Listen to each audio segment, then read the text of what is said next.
Imagine a farm so productive that it could feed an entire city of 200,000 people.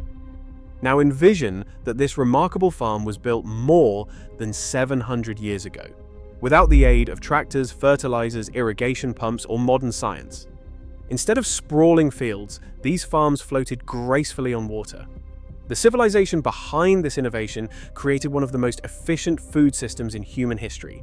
A system so powerful that even today, modern farmers struggle to replicate its success. In the 1300s, the Aztec capital Tenochtitlan was not just one of the largest cities on Earth, it was a marvel of human ingenuity. Massive temples towered above intricate canals, and vibrant markets overflowed with a rich bounty of food. More than 200,000 people lived within the city's bustling confines. Yet despite its glory, there was a pressing issue. The city was situated on an island in the middle of a lake. The land available for farming was almost non-existent. So, how did the Aztecs manage to feed such a vast population? The answer lies in one of the most ingenious agricultural systems ever conceived, known as Chinampas. Beneath the surface of Lake Texcoco, teams of workers began the transformation that would sustain an empire. The process started not with plows or tractors, but with simple tools and sharp minds. First, they carved winding canals into the shallow lake bed, each channel 2 to 3 meters wide and about 1 meter deep. The dark, silty mud lifted from these trenches was not discarded. Instead, it became the foundation for something new. Workers piled this rich muck onto the edges of the canal, raising long rectangular platforms that stretched 6 to 10 meters across and sometimes ran hundreds of meters in length. But mud alone would not hold against water and time. To give these beds their shape and strength, builders laid down thick mats of reeds and sedges, weaving them into a living carpet. Over this, they drove rows of wooden stakes, willow and alder cut from the lakeshore, hammering each one 40 centimeters deep into the soft earth. The stakes formed a sturdy skeleton, locking the beds in place and keeping the edges from crumbling away. Layer by layer, the builders added more. Mud from the lake, decomposed plant matter, even charcoal-rich soil, all compacted, each layer about 20 centimeters thick. The process was slow and deliberate, a careful choreography of shoveling, tamping, and smoothing. At the very end, a final topping of fine lake mud created a level, fertile surface ready for planting. Along the margins of every bed, young trees took root. Willow, poplar, and small palms lined the edges, their roots binding the banks and their leaves dropping a steady rain of organic matter. Each year, this leaf litter fed the soil, while the trees themselves shaded the canals and slowed the wind. The result was not a simple field, but a living machine. The canals did more than separate one Chinampa from another. They became arteries moving water, nutrients, and even heat.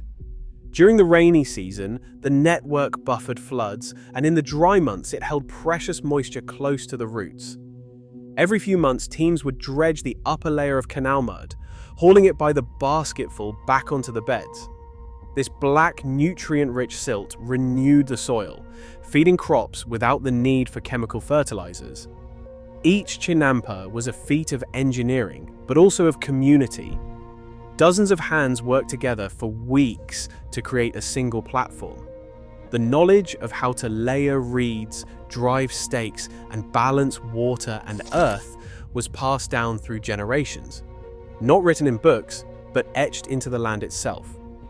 What emerged was a garden that did not fight against nature, but moved in step with its rhythms, recycling every scrap of life back into the cycle.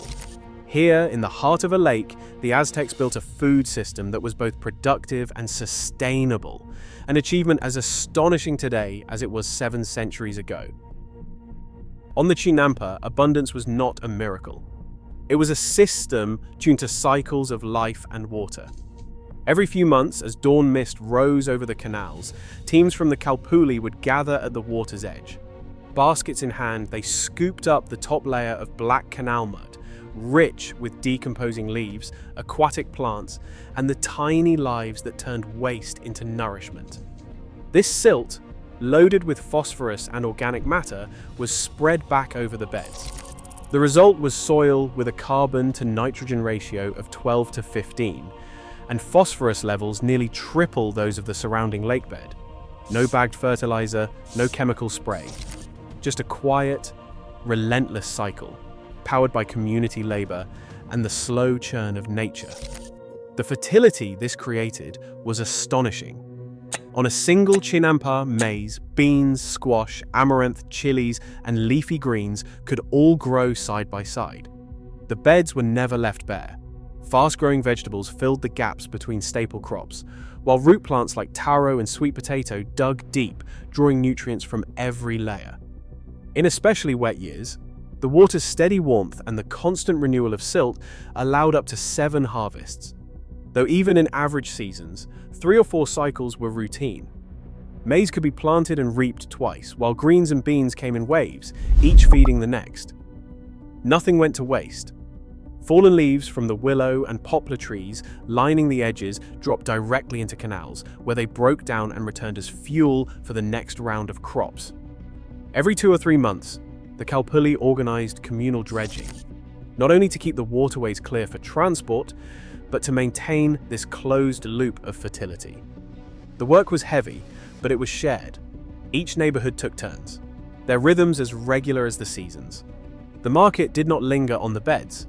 At first light, market boatmen loaded their canoes with fresh produce, maize in woven sacks, squash and beans stacked high, chilies bundled in reed baskets. The canals became highways, linking the gardens to the heart of Tenochtitlan. On market days, more than 200 boatloads arrived at the city's Great Plaza, their cargo enough to feed tens of thousands. The journey from mud to market was swift, efficient, and astonishingly sustainable. This was not farming as conquest, but as choreography. Every element, the trees, the mud, the crops, the people, played a part in a cycle that never stood still. Where modern agriculture often strips the land and demands endless inputs, the Chinampa turned waste into wealth and labor into community. The lesson is clear. When we work with nature's flows, abundance is not a mystery. It is the natural result. On the sun-baked slopes of the Mediterranean, Roman farmers faced a different kind of challenge. Rain came in bursts, then vanished for months. Hillsides threatened to wash away with every storm. Yet, with a blend of patience and calculation, they crafted a system that kept the land alive for centuries. A system as deliberate as the Chinampas, but tuned for stone and drought instead of water and mud. The secret lay in how Romans read the rhythm of the land. Instead of planting the same crop year after year, they divided their fields into 3 parts. In the first year, wheat or barley filled the soil with grain. The second year, a quiet transformation unfolded. Rows of beans, vetch, or lentils took over. Plants that did more than feed people. Their roots, studded with tiny nodules, pulled nitrogen from the air and locked it into the earth. This invisible alchemy restored what the wheat had drawn out, setting the stage for the next cycle. In the third year, the land rested. Sometimes it grew wildflowers, sometimes nothing at all. This pause let rain soak deep and gave the soil a chance to breathe. Then, the cycle began again. Over time, this dance of wheat, legume, and fallow kept the fields productive without a single sack of chemical fertilizer. But the Romans did not stop at flat ground. Where hills rose steep and erosion threatened, they carved the slopes into a stairway of terraces. Each step was a low stone wall, built by hand, some 1 meter high and running for hundreds of meters along the contour lines. Behind these walls, soil gathered and held. Rain that once rushed down the hills now slowed, seeping into the earth instead of washing it away. Studies of ancient terrace systems show that these walls could cut runoff by half, turning a hillside from a source of disaster into a patchwork of thriving fields. The terraces also created a mosaic of microclimates, cooler, moister pockets that let grapes, olives, and fruit trees grow where bare rock once dominated. The genius of the Roman approach was not in brute force, but in timing and patience. A farmer, following the advice of writers like Columella or Varro, would walk his land in every season, watching how water moved, when the wind shifted, how the soil changed under each crop. The three-field rotation meant that no plot was ever pushed to exhaustion. The terraces meant that even the steepest land could bear fruit without bleeding away its future. This was agriculture as stewardship, not conquest. Without synthetic fertilizer or fossil fuel, Roman farmers coaxed abundance from the land by working with its natural cycles. Where modern fields often stand stripped and hungry, fed only by constant inputs, the Roman system built fertility year after year, turning diversity and rest into a kind of quiet wealth. The lessons remain, etched in the bones of old terraces and the silent wisdom of fallow fields. A reminder that sometimes the best way to feed the future is to listen to the land and let time do its work. Water was the key to Roman ambition, but it came at a price. Across the plains and valleys of the empire, engineers laid out canals that stretched for kilometers, tracing deliberate lines through the countryside. These channels did more than irrigate. They carved the land into vast estates, some exceeding 1,000 hectares, each one a world unto itself. A single canal could carry enough water to transform a dry plain into a patchwork of wheat, olives, and vines. But the flow of water also concentrated power. The largest systems, latifundia, required not just technical skill, but the authority to command land, labor, and resources on a staggering scale. On these estates, the social order was as rigid as the stone-lined canals themselves. Overseers watched from horseback while hundreds, sometimes thousands, of enslaved laborers worked the fields. Their days followed the rhythm of the water, digging new channels, clearing silt, patching breaches after heavy rains. The canals demanded constant upkeep. A single break in the embankment could flood a year's worth of crops, or leave entire fields parched. Roman authors like Columella described how estate managers timed the release of water to maximize yield, but always with an eye on the bottom line. More grain, more oil, more wealth for the owner. Efficiency was measured in bushels and denarii, not in the health of the soil or the well-being of those who worked it. The canals made large-scale monoculture possible, and with it, a new kind of economic hierarchy. Tenant farmers and free laborers found themselves edged out by the relentless expansion of the estates. As the canal networks grew, so did the gulf between those who owned the land and those who worked it. The fields flourished, but the system depended on a steady supply of cheap, disposable labor, most of it enslaved or bound by debt. The engineering was impressive. Canals up to 10 kilometers long could divert rivers, fill reservoirs, and irrigate fields that would otherwise have lain fallow. In North Africa and southern Spain, some estates sprawled over 2,000 hectares, their boundaries marked by the glint of water in the sun. Yet the cost of this abundance was hidden in plain sight. The concentration of land, the erosion of smallholder rights, and the human toll of forced labor. Roman irrigation brought harvests to the desert and wealth to the elite, but it also hardened the lines of privilege and dependency. The legacy of these estates still lingers in the landscape, abandoned canals etched into the earth, fragments of stone aqueducts, and the memory of a system that prized output above all else. The Romans mastered water, but the price of their mastery was paid not just in stone and sweat, but in the shape of society itself. Their story is a reminder. The tools we use to shape the land also shape the world we live in, for better or for worse. In the heart of the Maya lowlands, food did not come from plowed fields or endless rows of a single crop.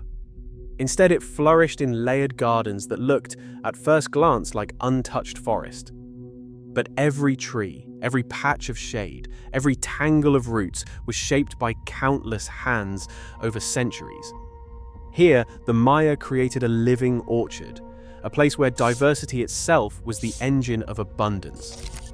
High above, the tallest trees, cacao, sapodilla, avocado, wove a canopy that filtered the fierce tropical sun. Their broad leaves cast deep shade, cooling the air and softening the blow of drought. Beneath them, a middle layer of fruit trees and vines, guava, chaya, vanilla, caught the dappled light.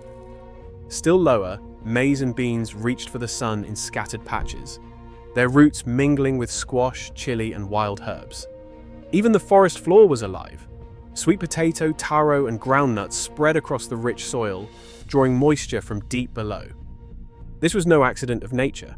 Archaeological pollen cores pulled from ancient Maya sites reveal a continuous presence of both cacao and maize, even through periods of severe drought. The secret lay in the design. The tall canopy shielded the ground, trapping humidity and holding precious water in the soil. In dry years, these gardens stayed green while open fields withered. Modern studies of restored Maya food forests show soil moisture levels up to 40% higher than nearby monocultures, a difference that could mean survival in a bad season. Nothing in this system went to waste. Fallen leaves and fruit fed a teeming world of insects and fungi, which in turn enriched the soil. Birds and bats spread seeds and kept pests in check. The result was a garden that fertilized itself, watered itself, and resisted disease, not through chemicals or machines, but through the quiet work of biodiversity. In this living orchard, the ancient Maya found a way to harvest plenty without exhausting the land. Their wisdom lingers in the pollen buried deep in the earth, and in the lessons still waiting beneath the trees.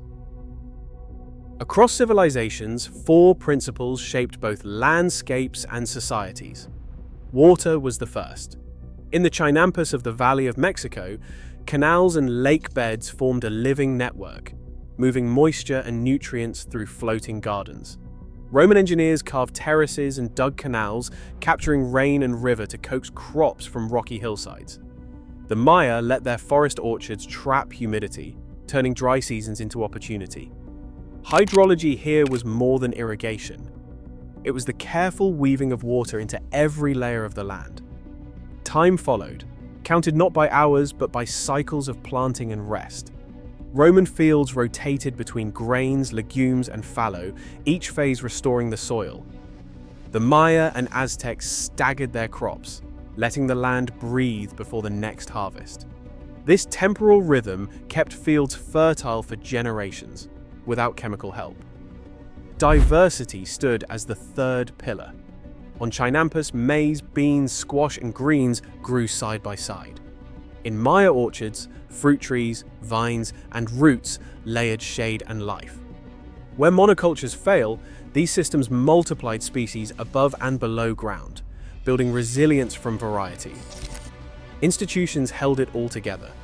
The Calpulli of Tenochtitlan, Roman estates, Maya lineages each organized labor, shared knowledge, and enforced the cycles of care. These frameworks were lived, not written, maintained by collective memory and ritual. Water, time, diversity, institutions, 4 interlocking pillars.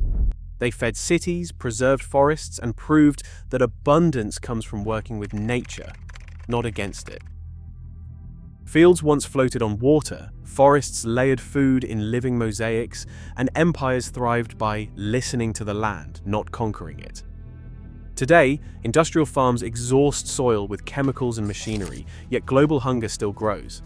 What if the future of food depends not on invention, but rediscovery?